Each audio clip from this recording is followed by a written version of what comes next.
I'm Eamonn McCabe, and I started as a photographer, snapping events like this. An evening of boxing in London's East End.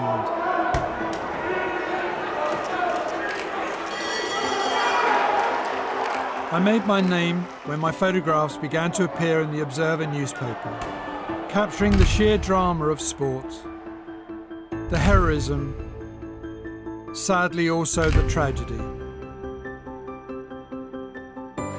I continued working in newspapers, becoming picture editor of The Guardian, developing an eye for the one great image that captures the whole story, and became aware of how the camera, all-seeing and all-knowing, can freeze in time our lives and the historic moments that have shaped them. It's an amazing photograph. We're right in the middle of the action. So when offered, I jumped at the chance to tell the remarkable history of British photography, to travel from the surprise of the very first picture taking. Can you make me look 20 years younger? I'll have a go. To the mysteries of today's digital age. Tell an old Luddite like me, what is Instagram?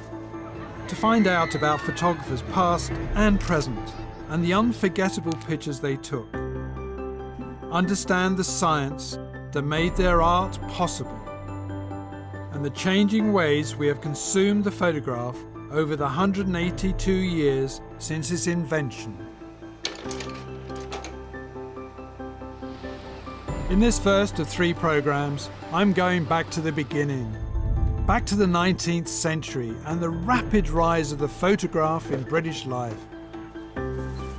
Back to the first sense of wonder and what the Victorians called the natural magic of photography. It's very, very quick. I mean, it is Victorian Polaroid. Victorian Polaroid, great phrase.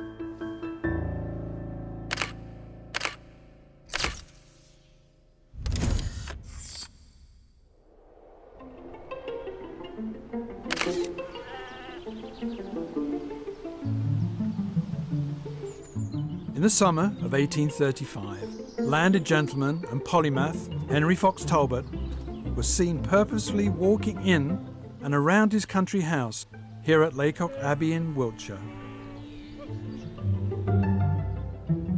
He was carrying with him a small wooden box, trying to decide where to place the object.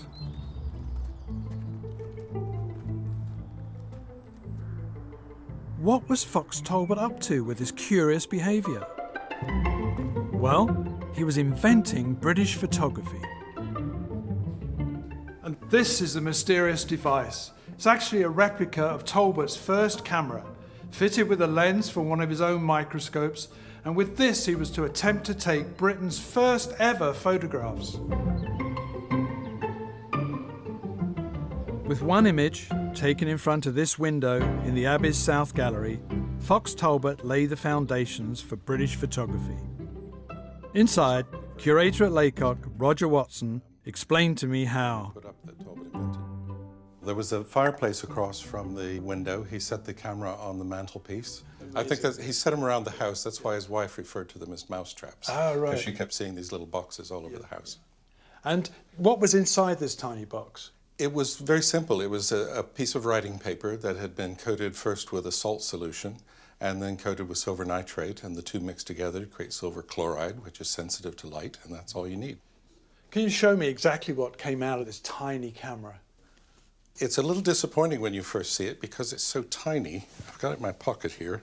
This is a reproduction of the world's first negative. So small. Absolutely. This little ghost of an image here is a negative that you could make positive prints from. And it was the cornerstone. Really, up until the digital age, we still made negatives from which we made positive images. The detail is astounding. I mean, people like to go in and look at this with a magnifying glass, and you can actually count the number of panes in the window that we're standing in front of. And how long, once he coated it, how long would he have had to take the picture? For a long time, we thought it was about 15 minutes, but we've experimented here, and it looks like it was closer to 2 hours, probably. Incredible. The sensitivity of the paper was really slow. It just took a long time for the light to act on it. For a number of years, Fox Talbot had nurtured an ambition to permanently capture images, motivated by his shortcomings as an amateur artist. He frankly admitted his sketches were melancholy to behold. Fox Talbot could see the beauty in nature, but was frustrated by his own failure to replicate what he saw with his own eyes. He speculated. How charming it would be if it were possible to cause these natural images to imprint themselves durably and remain fixed upon the paper. The 19th century was the era of the gentleman scientists like Fox Talbot. He was part of a network of enthusiasts aware of the latest developments in chemistry and optics, so could turn to these to find a solution to his artistic dilemma. But shy and retiring by nature, Fox Talbot was slow in coming forward about his experiments, until at the beginning of 1839 there came unsettling news of competition from across the Channel in France. There was a man named Louis-Jacques Mandé de Guerre in Paris who was experimenting with the idea of photography at the same time. And on the 7th of January 1839, it was published in the Paris press that he had created a photographic process and that the images were little miracles in and of themselves. Talbot, meanwhile, he hadn't really made an image since 1836, and he was probably sitting down to breakfast sometime about January 12th when he read the newspaper that the news had come through. Fox Talbot was now forced to go public. Barely 3 weeks after the announcement in Paris, a paper by him was read to the Royal Society. Some account of the art of photogenic drawing, or the process of which natural objects may be made to delineate themselves without the aid of the artist's pencil, a method which I had devised some time previously. In the grounds at Laycock, photographer Richard Synan-Jones showed me what practical steps Fox Talbot then took to improve on his process.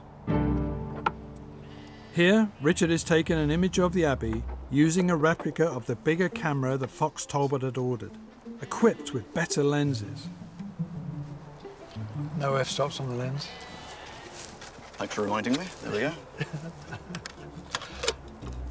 F44. So that drops the exposure time down, does it? It does. It Yeah. stops the light coming through, but yeah. makes it much sharper as well. The larger format camera also allowed for a much larger final image than Talbot's first photographs. So what is this now, essentially? This is a negative? It's a piece of ordinary paper treated with light-sensitive chemicals. It's sandwiched between two sheets of glass to keep it moist. Yeah. Basically a light-sealed cassette with a kind of slide at the front there that exposes the plate to the inside of the camera.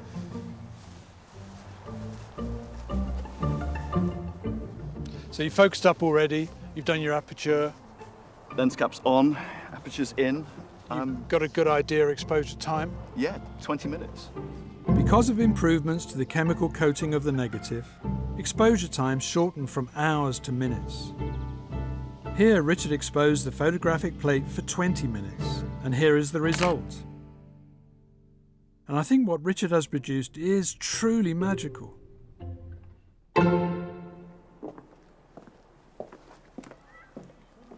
In 1841, Fox Talbot patented the whole process, calling it the calotype, ancient Greek for beautiful picture.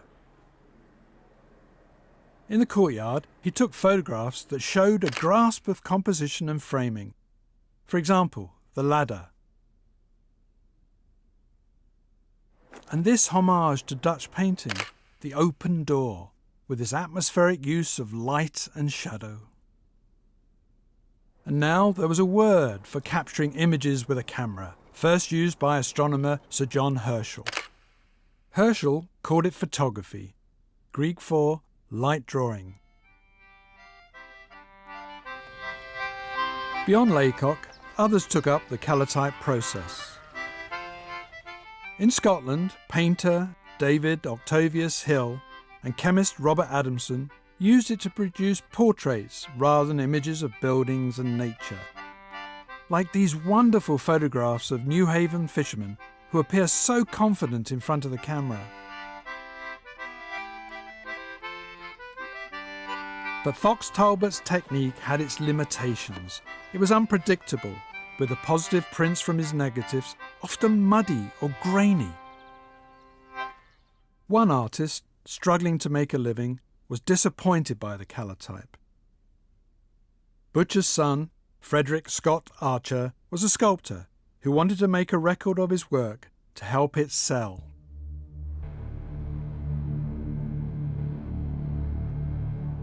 In a former Manchester cotton mill, photographer John Brewer demonstrated how Archer also used recent advances in chemistry to develop his own photographic process. Revealed in 1851, this was wet plate photography. Well, first of all, you need to cut the glass, and then it has to be immaculately clean. Instead of flimsy paper, Archer used the more solid medium of glass to make the negative plate. So you're coating this glass all over. That's right. So it literally is a wet plate. It is, and if it dries out, you wouldn't be able to develop it. So everything has to be done quite quickly from now on. It does. We can't mess about. Archer introduced a newly discovered chemical solution being used in medical dressings, collodion. So what's in now? What's this box has just gone into? That's silver nitrate. So the silver nitrate is mixing with some of the chemicals in collodion to make it light sensitive. Because the plate is so light sensitive, this first stage of the process ends in the dark.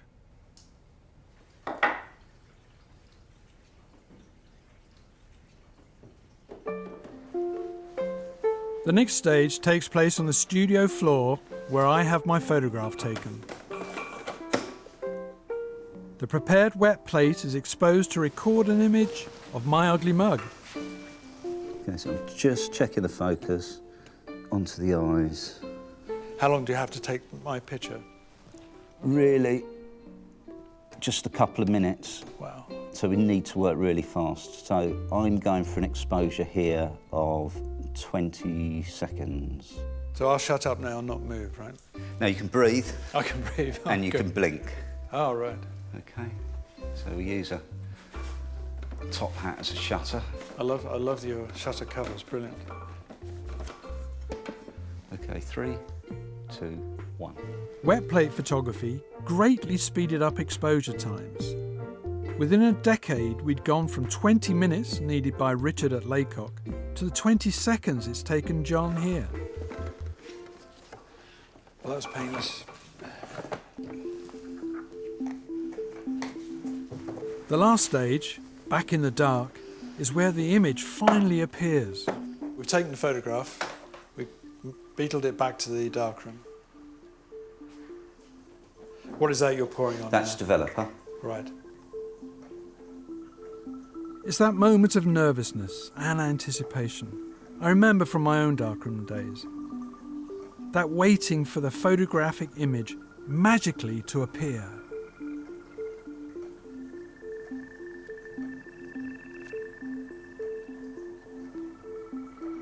Okay, we put the light on. Wow, look at that. So that's how fast it is. I Wow. mean, it is Victorian Polaroid. Victorian Polaroid, great phrase.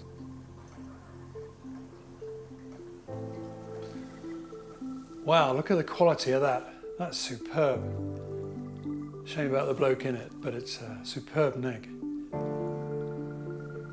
From this one negative, you could print as many positive copies as you liked. A mass production of images so appropriate for a Britain experiencing industrial revolution. But sadly, no profit ever came to Frederick Scott Archer. Unlike Fox Talbot, this pioneer of British photography didn't have the money to take out a patent on his own invention. He died at the age of 43, penniless. Yet Archer had refined the scientific basis on which the new medium could go out into the world and create art.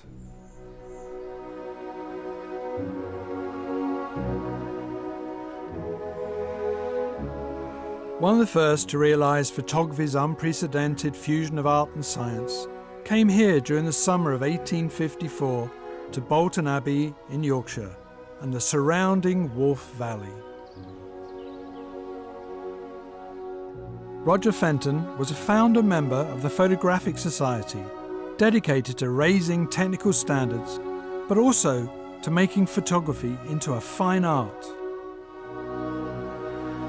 Fenton was trained as a painter and wanted to prove that a mechanical device of the camera could find new ways to reinterpret established genres of art. In this instance, that of landscape. He took a photograph of the Abbey ruins. When this was exhibited, Victorians, conscious of the turbulent times they were living through, would read it as a vision of time past, haunting and romantic, yet also comforting. Then from the shore of the wharf, downriver from the Abbey, Fenton took this. Contemporaries understood the quality of his vision.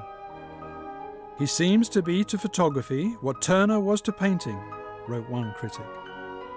The Illustrated London News praised his soft and mellow tone and richness of atmospheric colour. It's all the more impressive when you consider that Fenton and his assistant had to take not only a heavy camera, tripod and glass plates, but also processing materials along the river. The drawback with wet plate photography was that Fenton had no choice but to develop his negatives on the spot, using a portable darkroom.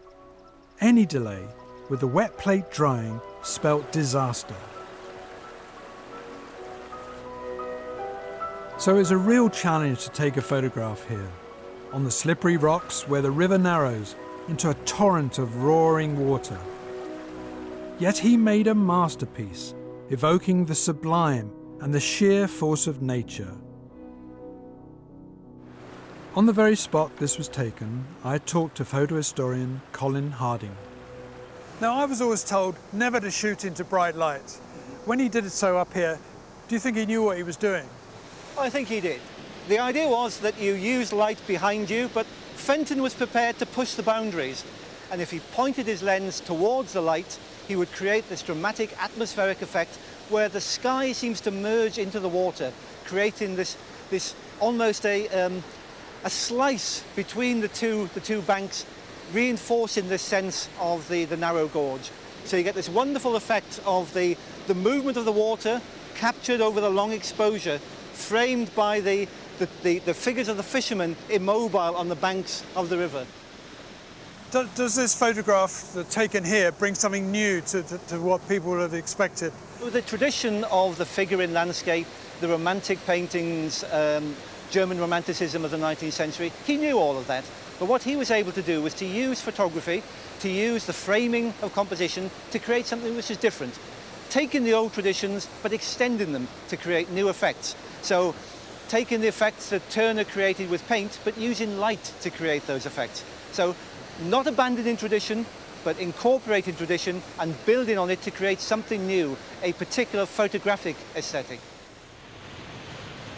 I can now understand how a photograph like this from the Wharfe Valley is a poetic, almost timeless vision.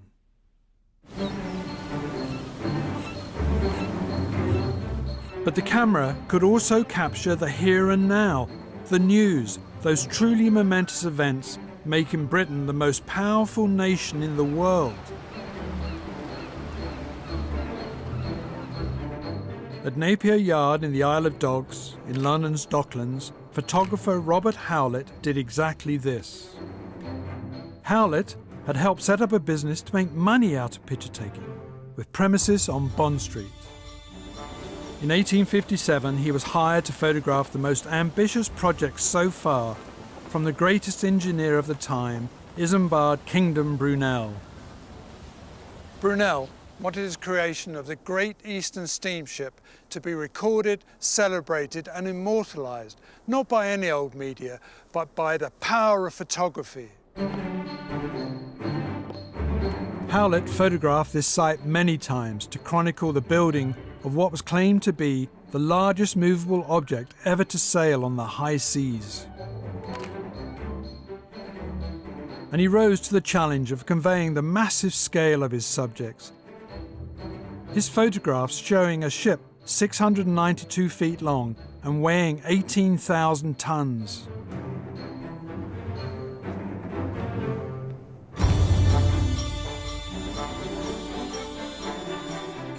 With 6 masts and 5 steam engines generating 8,000 units of mechanical horsepower. This was being built to carry up to 4,000 passengers across the oceans of the world. I think Howlett showed great skill in his choice of angles to capture the grandeur of the ship. But he showed great courage too. To get this bird's eye view of the ship, Howlett had to haul his camera and his tripod high up onto the wooden scaffolding. Quite a feat. Each stage of the construction was eagerly reported on by the press. With newspapers growing and a circulation war underway, the photograph was in demand. Now it would be seen by greater numbers than ever before. Howlett's work was bought by the Illustrated Times and included in a special edition.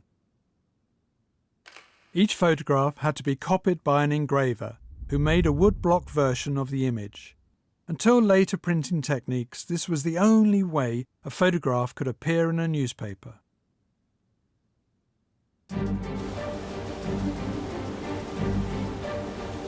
Howlett's role was not only one of an observer, but also a reporter, especially when Brunel's great project started to go wrong. He was present to record the ship's difficult, drawn-out, sideways launch into the Thames. At the first attempt on the 3rd of November 1857, the monstrous structure was renamed Leviathan. But it moved barely 3 feet. There was a second, then a third failure to float. During this troubled period, Brunel's portrait was taken by Howlett in front of the ship's launching chains. This has become the iconic image of Victorian power and glory. But for Howlett's biographer, Rose Teamby, there is much more to learn about it. If you understand the context, does it help you understand the photograph? Absolutely. It's a man struggling against the odds, vilified by the general public and under enormous stress, but defiant in the face of that stress. And there's a certain swagger in the picture, isn't there, with the cigar and the jauntiness of it? I don't agree. No? No. He always smoked a cigar. He smoked 40 cigars a day. He always wore a stovepipe hat. So all this was a portrait of the real Brunel. It was the Brunel that you would see on site every day. The trousers show a dockyard worker. And that didn't bother him at all. He was not a vain man. And Howlett caught all of it. Why is this photograph so different? Well, quite simply, it's an absolutely fantastic example of breaking the rules, having your conventional classical portrait reinterpreted by photography. Your country gentleman in his grand estate, it's a muddy shipyard in Millwall, and his thoroughbred horse is now a wall of chain and his giant ship. It was revolutionary in its own way, mirroring how revolutionary the ship was. In the end, Brunel got fourth time lucky with the launch of his great sea monster. The Leviathan made its maiden voyage on the 30th of August 1859. But by this time Brunel was dead, and so was Howlett, another photographic trailblazer at 27, dying young. The Great Eastern Photographs, taken together, are a record of Britain as a mighty industrial nation. But photography could also be a witness to Britain as an imperial power, especially when it went to war. In the Royal Collection at Windsor Castle, there are original prints of photographs Roger Fenton took in 1855 of the conflict between Britain and Russia in the Crimea. Head of photographs, Sophie Gordon, shows me the first images ever commissioned of a war zone. This photograph shows Roger Fenton's mobile photographic van. The man sitting on the van is Fenton's assistant, Marcus Sparling, and it's essentially a mobile darkroom. He also needed a way of telling the other soldiers, the other people out there, who he was and what he was doing, because this was a really unusual sight at this time. No one was used to seeing a photographer taking photographs on a battlefield. This portrait of Fenton is revealing of a man who wrote in letters home had dust and heat spoilt many photographs, about the flies and the awful commotion, how he was often bad with the cholera, how under fire he was covered in brains and blood from a poor fellow standing nearby. So it is remarkable that out of 700 glass plates Fenton took to the Crimea, over half came out. Many of these penetrating portraits of soldiers of all ranks. I think if you look closely at Fenton's portraits, you get a sense that he is trying to depict some of the horrors that the soldiers have seen on the battlefield. And some of them are almost psychological portraits. You get a sense of the horrors that the men have witnessed. They almost seem to be affected by shell shock. So in this particular photograph of de Lacy Evans, who's one of the leading commanders in the Crimea, you really see a very haggard expression. He's looking directly at the camera, and I find it quite a moving portrait of someone who's experienced battle.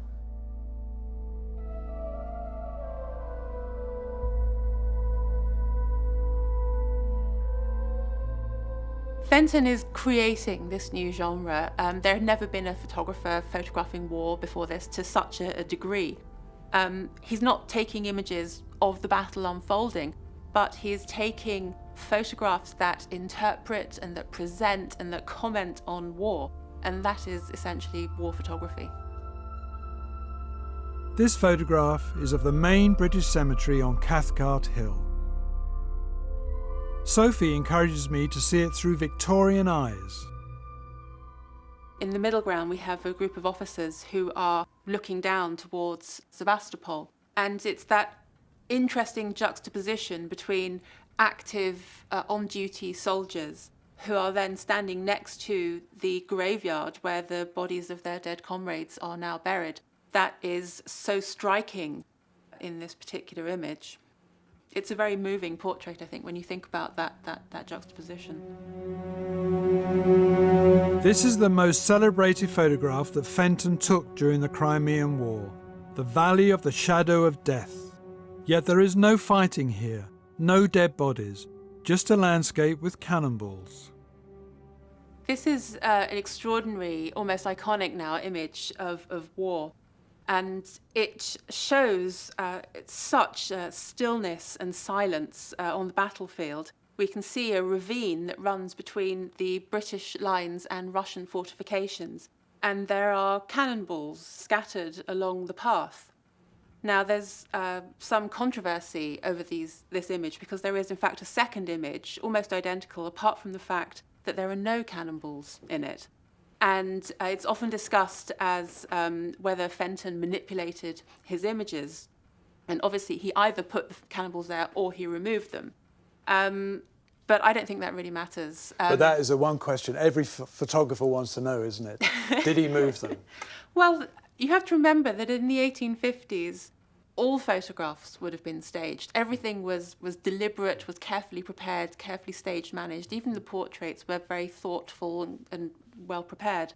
And Fenton is creating a work of art. He's not there to necessarily portray a realistic, objective view of what's happening. He's trying to do more than that. And when you consider the poetic title as well, which comes from the Psalms, The Valley of the Shadow of Death, it's more than just a record of a battlefield. It's a comment on war.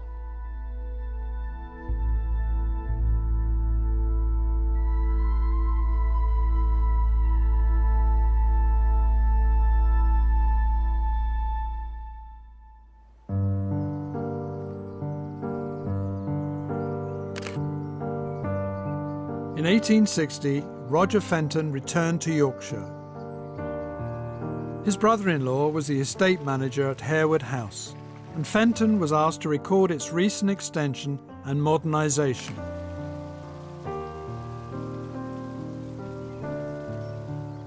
I wonder if, coming back from the chaos of war, Roger Fenton found it restful to work in a genre of photography where the Victorian desire for the natural order of things might be satisfied. That of architecture.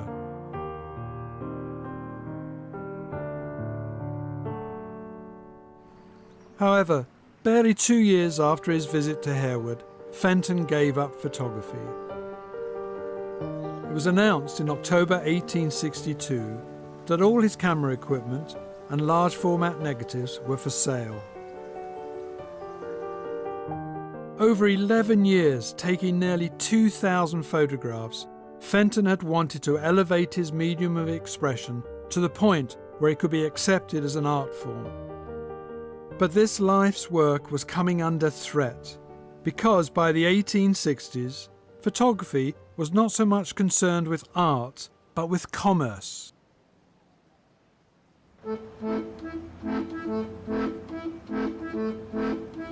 Evidence for a boom in commercial photography could be found on every high street, like here in Lewes, East Sussex, where Edward Reeves opened for business in 1855. For Reeves and others, the wet plate process had made photography a sound economic proposition. And as prices dropped, for the very first time in history, people of even a modest income could afford to own a portrait of themselves. To cope with the demand, Edward built a glass studio at the back of his shop. His great-great-grandson, Tom, still works here. With Tom, I found out what it was like to be photographed Victorian style. Of course, I was suitably dressed for the occasion. Pleased to meet you, sir. Would you care to sit for your portrait? I will, sir. Why the clamp? Well, in the very early days of photography, exposure times were probably between half a minute and a couple of minutes, which means that in order to get a sharp image, you would have to sit very, very still for that time. Is that why many men in the photographs look grumpy? Absolutely. Absolutely. I mean, apart from cultural considerations, you can't keep a muscular smile going for that sort of time. You should be able to feel the clamp in the neck, just as a bit of a steadying. It shouldn't be too bad. It's a well-to-do Victorian drawing room, the biggest aspidistra in the world. I mean, all the props are also there to aid stability, so you can rest your arm on the table, which gives you a little bit more of a brace for the long exposures. Was this a nervous time for sitters? Oh, I think it was. The fear of the unknown, I suppose. I mean, the process, the collodion process, was based on pretty nasty chemicals, and there would probably be a smell of fairly powerful solvents. You know, it was alcohol and ether and gun cotton and all these things. And some sitters probably didn't really know what was going on. They didn't know if the camera was giving out rays of some sort. You know, some almost aboriginal fear, you might imagine, but. It was all very much the unknown. It was an enormous novelty. And am I worried about my soul as I sit here? You might well have been. I think most Victorians were, yes. Despite this nervousness, the celebrated letter writer Jane Welsh Carlyle wrote to a friend, "Blessed be the inventor of photography. It has given more positive pleasure to poor suffering humanity in my time or is like to. This art by which even the poor can possess of themselves tolerable likenesses of their absent dear ones."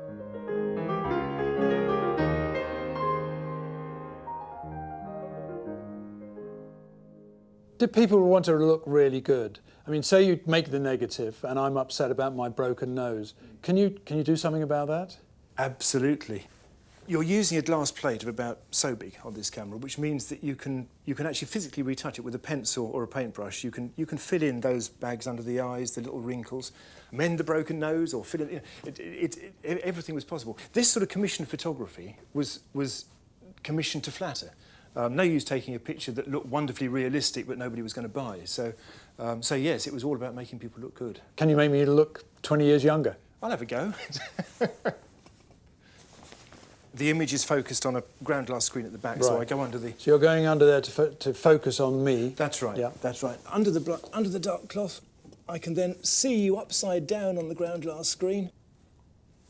Yeah, very nice.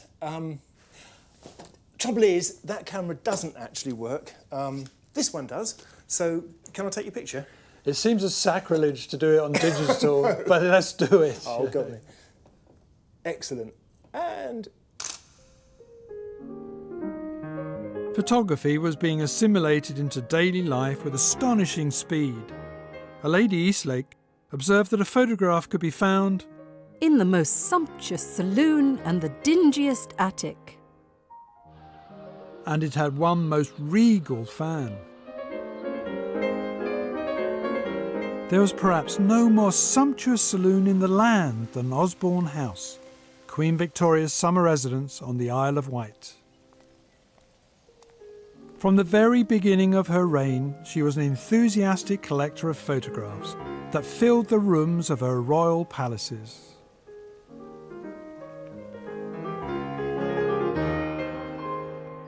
But the Queen was not only fascinated by looking at photographs, she became the most photographed woman of the century.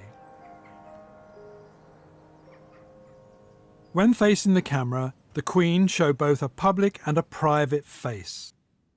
In May 1857, society photographer Leonida Caldesi was summoned to Osborne House and took this group portrait of Victoria, her husband Prince Albert, and 9 children.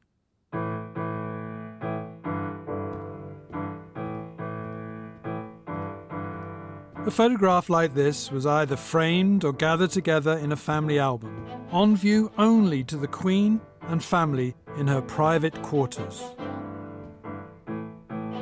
But Victoria also understood that photography had a vital role in projecting her public image, and that a single photograph could have real power.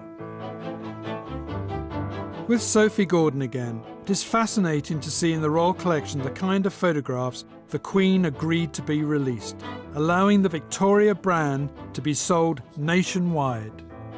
In 1860, something fairly momentous in photographic terms occurred.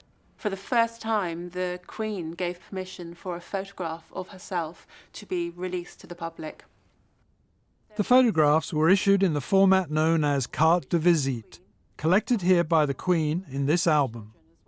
The carte visite was a very small photograph. It's about the size of a modern business card, and it's almost always a portrait of someone.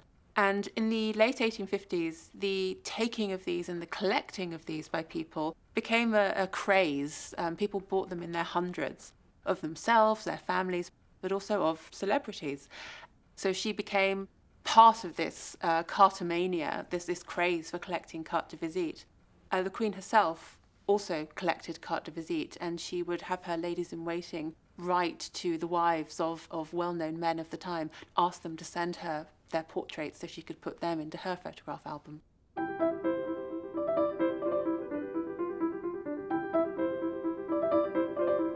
The 1860 carte de visites were taken by Regent Street photographer John Mayall.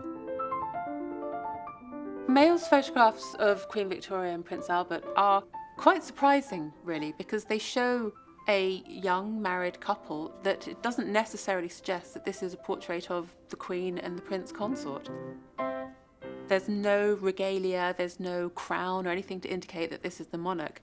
Instead, they're dressed in upper middle class costume, and I think that is a very considered and careful presentation of the monarch. It's a way of trying to engage with her population, with the people, and perhaps a way of saying we're just like you, or almost just like you. However, it wasn't long before photography had another function for the Queen. In December 1861, Prince Albert died of typhoid fever. Now this is the morning image by William Bambridge. And can we talk about the detail of this photograph? Yes, it shows Queen Victoria surrounded by some of her children, with a bust of Prince Albert, who had died a few months ago, and she's holding on her lap another image of Prince Albert. And it's a photograph that was subsequently released to the public. Now, Many people felt, critics at the time, felt that this was an extraordinary step to take. Mourning was a private act, and that the Queen chose to make this image publicly accessible was almost a shocking thing. It was an unseemly display of emotion. But the Queen, I think, is trying to show people the depth of her anguish and her sorrow following the death of her husband.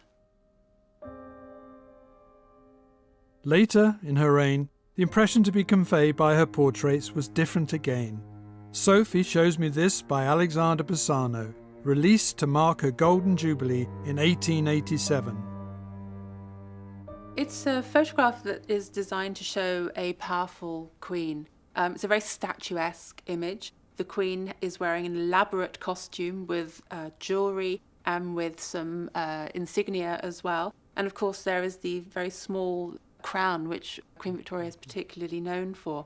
And so the image, we look at it and we immediately know that this is the Queen and the Empress. In the last 2 decades of Queen Victoria's reign, the photographs became increasingly more staid, more formal, so carefully composed, and often the negatives as well would have been touched up, the skin would have been smoothed, the curves would have been accentuated. It's a way for the Queen to exert more control, really.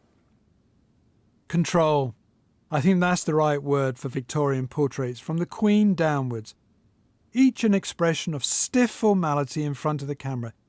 Each a display of good manners and respectability.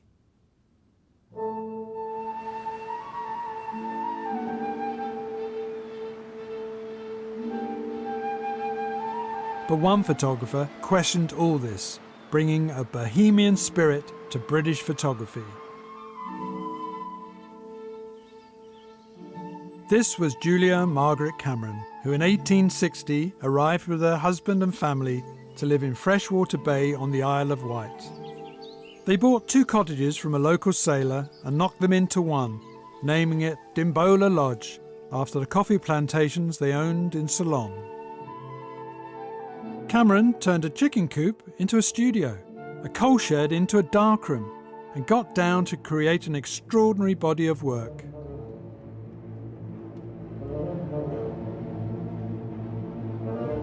Julia Margaret was connected with people of influence, including the first director of what was to become the Victorian Albert Museum, which would buy and show her work.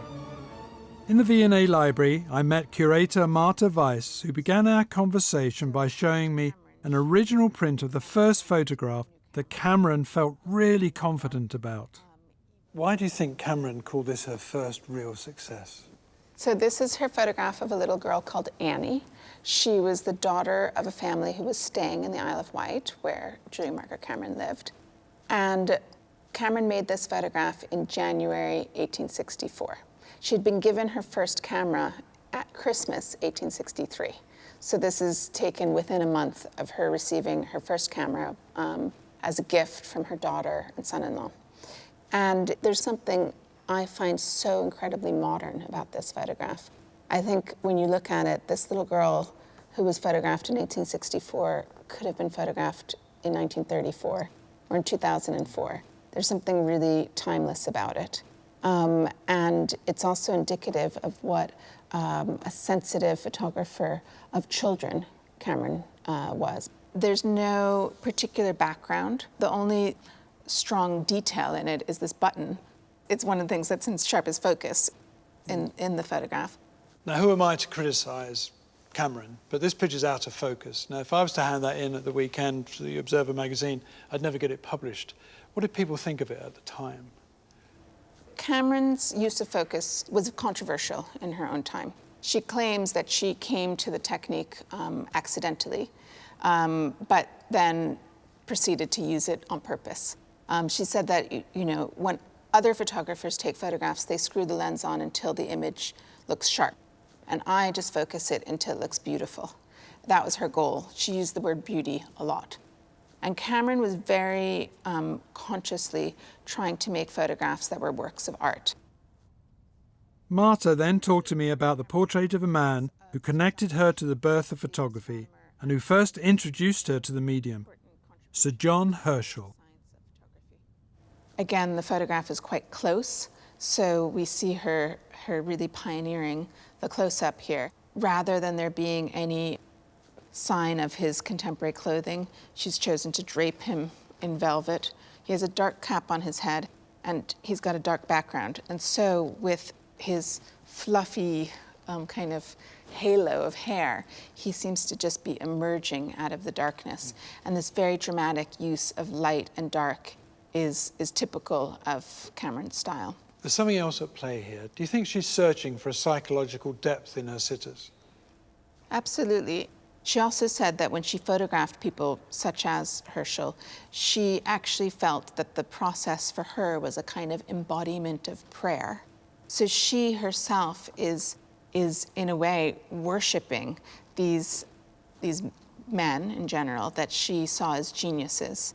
And her photographic interaction with them was something very personal, something very intimate. And she really was making an effort to show the internal as well as the external. Cameron usually took photographs of those she knew, but in this photograph she used an artist model, a Mrs. Keene, to play a character, Mountain Nymph, Sweet Liberty, after the poem by John Milton. What's really remarkable about this photograph is the way the sitter is confronting us. And Herschel himself was a great admirer of this photograph. And he said to Cameron that it seemed as if the figure was thrusting out of the paper towards us. It's very haunting. I'm very haunted by it. You know, you can't ignore it. No. You have a reaction to it. No. And then you try and work out what's going on. Yes. You know, as you say, is it a piece of theatre, or is it a portrait, or is it Mrs. Keene? By the 1860s, there had emerged a photo establishment holding strong views on proper ways of working. So they hated what Cameron was doing.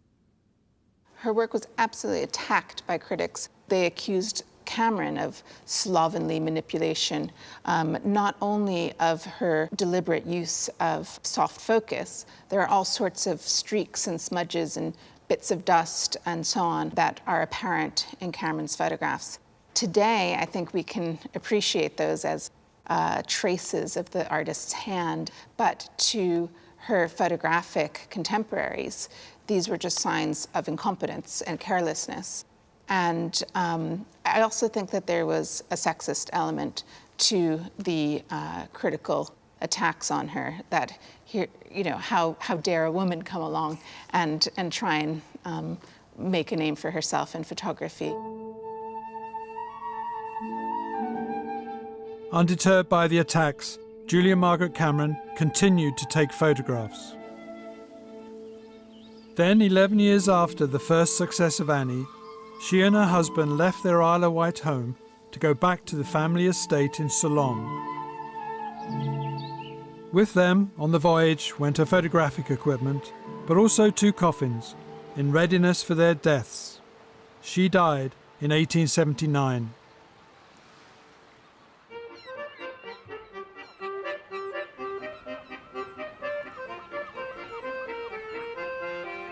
But photography was not only involved with the serious-minded ideas of artistic beauty. Further technical improvement allowed the sheer fun of life to be pictured too. In 1892, amateur photographer Paul Martin came here to Great Yarmouth.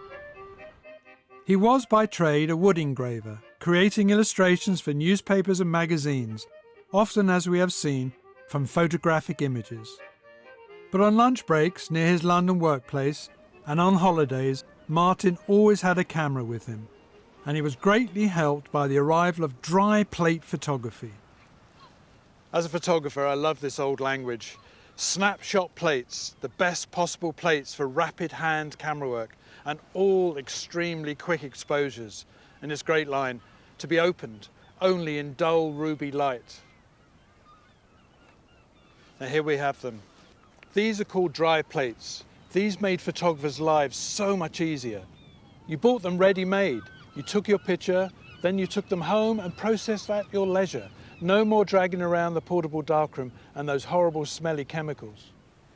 Dry plates also led to the use of portable cameras like this. This dry plate photography led to even quicker exposures of a second or less.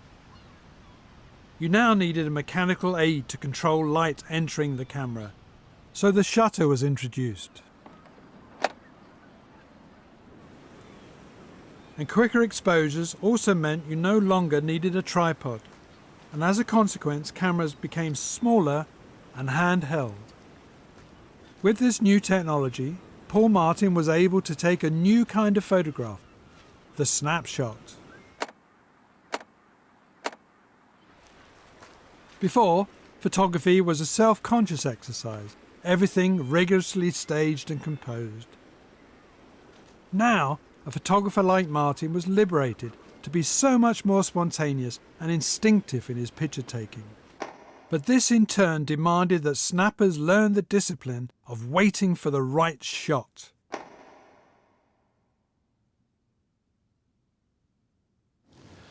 It appears that Paul Martin had just the right temperament and the patience to wait for what the great French photographer Cartier-Bresson called the decisive moment.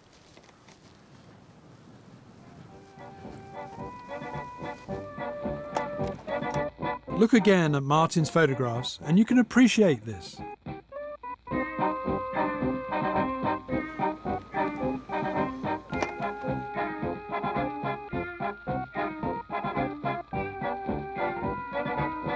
But as the Victorian age came to a close, photography witnessed not only what was being gained, but also what was being lost.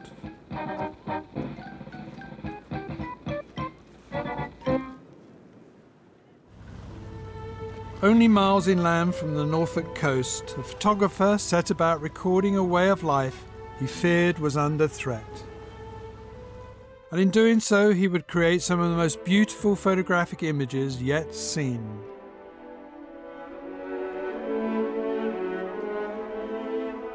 His name was Peter Henry Emerson, heir to a fortune made from sugar plantations in Cuba, and a trained physician. Emerson loved to sail his traditional wherry boat on the rivers and inlets of the Norfolk Broads, and this gave him an intimate knowledge of the land and the people who worked the water and the marshes. In 1886, Emerson collaborated with the artist T.F. Goodall to produce a book, Life and Landscape on the Norfolk Broads. In its pages are lovely, painterly, impressionistic photographs. Many of these are portrayals of men and women in a variety of traditional working practices, described in their titles, like this one, Ricking the Reed, Poling the Marsh Hay, and Gunner Working Up to Fowl. To find out about the man and his work, I took a boat trip in the company of his great-grandson, Stephen Hyde, himself a professional photographer. Moored up, I asked Stephen about a couple of photographs that offer up deeper meanings on closer inspection. Tell us about this photograph. At first sight, this photograph is just a classic Emerson, beautiful photograph, and it's entitled The Old Order and the New. And at first you might wonder why it's called that, because to our eyes, it seems like all the old order. And if you look carefully, right to the left-hand side of the photograph, you see an old derelict windmill. Now, these mills were used for draining the marshes to make the land, to reclaim the land, make it more sort of profitable. And next to it is the new modern version of the same thing, which is a steam-driven mill. And that's with the smoke coming out. And to Emerson, this was a key sort of symbol of how life was changing. And actually, how he was threatened. Absolutely. And he knew that this way of life was disappearing. And the steam mill here is just one symbol of the new world and what he knew was going to sort of take over from now on. One seemingly idyllic image, gathering water lilies, we now know as another portrait of working life, thanks to the research of writer John Taylor. There's a story behind this photograph, isn't there? Absolutely. The lady's not just leaning over to pick a lovely flower which she happened to see. they would harvest the water lilies and use them as a bait and a lure for catching tench. They'd put them in bow nets, big round bow nets, and they would then lower the bow nets into the water, and the tench would see the water lilies and be attracted to them and swim into the nets. We know that the lady picking up the water lily is his good friend and collaborator, T.F. Goodall, the artist. It's his fiancée, and the man in the boat is her father. And so they planned this meticulously. So I think this is one of his more successful works, where he's managed to make a photograph rather than take a photograph, but do it in such a way that it actually looks totally genuine and just like somebody's swiveled round, seen the scene and gone click, where it's not that at all. As well as being a skilled practitioner, Emerson had strong views on photography, how it should be done and what it was for. He had intellectual discussions the whole time. He wrote a thick book, and one of his great thoughts was that focus should not be sharp all the way through. And he called this naturalistic photography. There were people around at the time who have said, look how good my camera is, I can get every leaf perfectly sharp. Well, for him, that was the antithesis of what you should do. You should see the photograph should see what the human eye sees. So as I look at you, the trees over there go slightly fuzzy. Your eye is travelling through the photograph. Absolutely. Whatever his theorising, and it was often contradictory, what remains for me are Emerson's photographs. Each one a stunning historical record that confirms that by the century's end, the camera had become the preeminent way to memorialise the national story.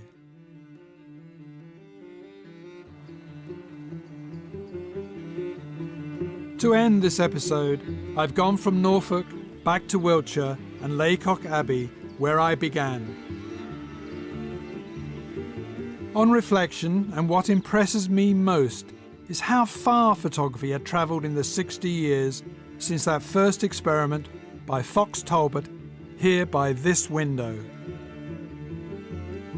And I'm left inspired, but also humbled, because the early pioneers of my trade did so much during such poignantly short working lives. From this in 1835 to this in 1886, it's a remarkable achievement. Has any other art practice matured so quickly and with such confidence? Yet this was just the beginning, as a new century beckoned. Next on Britain in Focus, the photograph makes newspapers and magazines mediums for seeing as well as reading. Photographers try to find a way of recording the horror of 20th century genocide, the artistry of Alvin Langdon Coburn, and the glittering world of Cecil Beaton.